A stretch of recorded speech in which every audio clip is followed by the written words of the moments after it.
नमस्कार। JCERT के डिजी school में आपका स्वागत है। बच्चों, हम लोग पढ़ रहे हैं कक्षा 8 की सामाजिक एवं राजनीतिक व्यवस्था, जिसका अध्याय 3 हम लोगों ने पढ़ा, संसदीय शासन व्यवस्था। बच्चों, इस अध्याय में हम लोगों ने देखा कि भारतीय संसद क्या है, भारत में कौन सी शासन व्यवस्था है, यानी अध्यक्षात्मक शासन व्यवस्था है या संसदीय शासन व्यवस्था है। संसदीय शासन व्यवस्था की विशेषताओं के बारे में हम लोगों ने जाना और समझा, और भी बहुत कुछ हम लोगों ने इस अध्याय में पढ़ा। तो चलिए बच्चों, अब हम देखते हैं इस अध्याय से संबंधित प्रश्न उत्तर। प्रश्न 1 है, रिक्त स्थानों की पूर्ति कीजिए। पहला है, भारतीय राष्ट्रीय कांग्रेस की स्थापना 1885 ईस्वी में हुई थी। दूसरा, राज्यसभा में अधिकतम सदस्य हो सकते हैं। तो बच्चों, राज्यसभा में अधिकतम 250 सदस्य हो सकते हैं। तीसरा है, वर्तमान में लोकसभा के लिए कुल सदस्य निर्वाचित होते हैं। तो इसका उत्तर है, वर्तमान में लोकसभा के लिए कुल 543 सदस्य निर्वाचित होते हैं। चौथा प्रश्न है, लोकसभा में अनुसूचित जाति के लिए कितने एवं अनुसूचित जनजाति के लिए कितनी सीटें आरक्षित है। तो बच्चों, इसका उत्तर है, लोकसभा में अनुसूचित जाति के लिए 84 एवं अनुसूचित जनजाति के लिए 47 सीटें आरक्षित हैं। बच्चों, प्रश्न 2 है कि निम्नलिखित प्रश्नों के उत्तर दें। इसका क है कि भारत में द्विसदनीय विधानमंडल कब बना। तो बच्चों, इसका उत्तर है कि भारत में द्विसदनीय विधानमंडल 1919 ईस्वी में बना। जब 1919 ईस्वी भारत सुधार अधिनियम लाया गया था, तो उसके द्वारा 1919 ईस्वी से भारत में द्विसदनीय विधानमंडल का निर्माण हुआ। प्रश्न ख है कि संयुक्त राज्य अमेरिका में कौन सी शासन प्रणाली है। तो बच्चों, इसका उत्तर है कि संयुक्त राज्य अमेरिका में अध्यक्षात्मक शासन प्रणाली है। बच्चों, अगला प्रश्न है ग प्रश्न है कि भारत में भारतीय संसद में कौन कौन से अंग हैं, यानी भारतीय संसद के कौन कौन से अंग हैं। तो बच्चों, इस प्रश्न का उत्तर है कि भारतीय संसद के 3 अंग हैं, राष्ट्रपति, राज्यसभा और लोकसभा। बच्चों, अगला प्रश्न है कि 16वीं लोकसभा का चुनाव कब हुआ था। तो बच्चों, इसका उत्तर यह है कि 16वीं लोकसभा का चुनाव 2014 ईस्वी में हुआ था। बच्चों, हमारे सामने अगला प्रश्न है कि लोकप्रिय सदन किसे कहते हैं।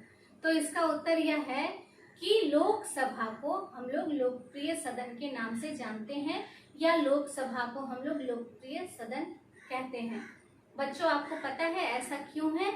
क्योंकि लोकसभा में जनता के आम चुनाव द्वारा, जनता जिस चुनाव में भाग लेती है, जिस चुनाव में हम आम जनता लोग प्रत्यक्ष रूप से भाग लेकर के अपने मतों के द्वारा अपने लिए सांसदों का चयन करते हैं, निर्वाचन करते हैं, तो वो सांसद मिलकर लोकसभा का निर्माण करते हैं। यही कारण है कि हम लोग लोकसभा को लोकप्रिय सदन के नाम से जानते हैं।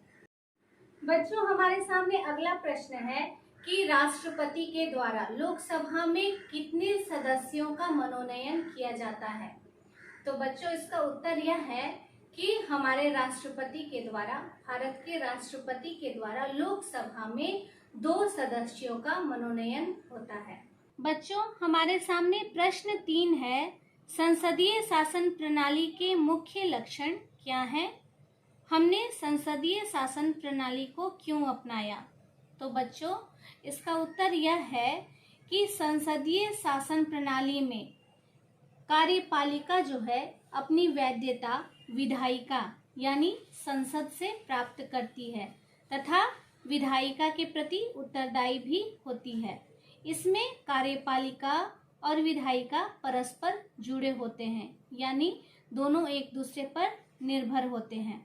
इस प्रणाली में राज्य तथा सरकार के मुखिया अलग अलग व्यक्ति होते हैं। बच्चों, भारत में संसदीय शासन व्यवस्था क्यों अपनाया गया, इसके पीछे कारण रहे। संविधान निर्माण के समय संविधान सभा द्वारा इस बात पर काफी चर्चा की गई कि भारत में संसदीय प्रणाली रहे या अध्यक्षीय प्रणाली।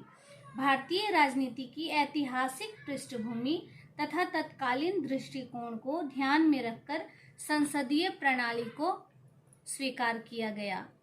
चूंकि भारत के स्वतंत्रता संग्राम में पूरे देश की जनता ने लंबा संघर्ष किया, इस संघर्ष में समाज के बहुत सारे तबकों की हिस्सेदारी थी तथा विभिन्न पृष्ठभूमि के लोगों ने इसमें भाग लिया था। वे स्वतंत्रता, समानता तथा निर्णय प्रक्रिया में हिस्सेदारी के विचारों से प्रेरित थे। स्वतंत्रता आंदोलनों ने लोगों को ब्रिटिश सरकार की आलोचना करने तथा अपनी मांगे पेश करने की शक्ति प्रदान की थी। इन्हीं सब कारणों को देखते हुए भारत में संसदीय शासन प्रणाली को अपनाया गया।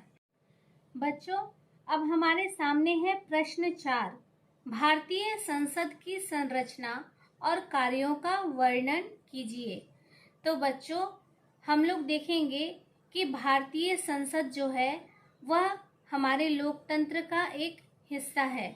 चूंकि भारत में लोकतांत्रिक व्यवस्था है, इसलिए भारतीय संसद लोकतंत्र का सबसे महत्वपूर्ण प्रतीक और संविधान का केंद्रीय तत्व है। नागरिकों के द्वारा सरकार को मंजूरी देने का एक तरीका चुनाव है। लोग संसद के लिए अपने प्रतिनिधियों का चुनाव करते हैं। बच्चों, भारतीय संसद के मुख्य रूप से 3 अंग हैं: राष्ट्रपति, राज्यसभा और लोकसभा। बच्चों, भारतीय संसद का मुख्य कार्य है सरकार को नियंत्रित करना।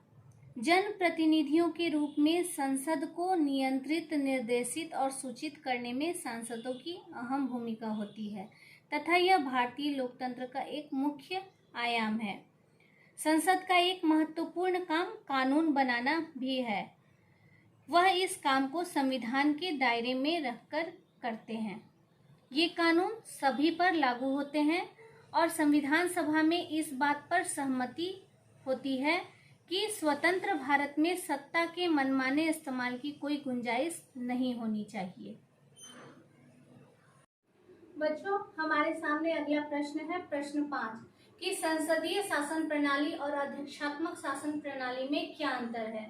तो बच्चों, संसदीय शासन प्रणाली और अध्यक्षात्मक शासन प्रणाली में मुख्य रूप से यह अंतर है कि संसदीय शासन व्यवस्था जो है, जो संसदीय शासन प्रणाली है, इसमें जो होती है कार्यपालिका, वो अपनी वैधता विधायिका से प्राप्त करती है।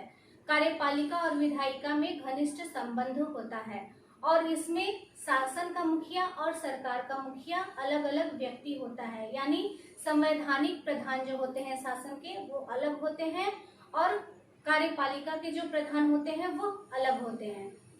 और इसके विपरीत अध्यक्षात्मक शासन प्रणाली में कार्यपालिका और विधायिका में घनिष्ठ संबंध नहीं होता है। दोनों स्वतंत्र होते हैं, दोनों एक दूसरे से स्वतंत्र रूप से कार्य करते हैं और यहाँ संवैधानिक प्रधान हो या शासन का प्रधान हो, एक ही व्यक्ति होता है।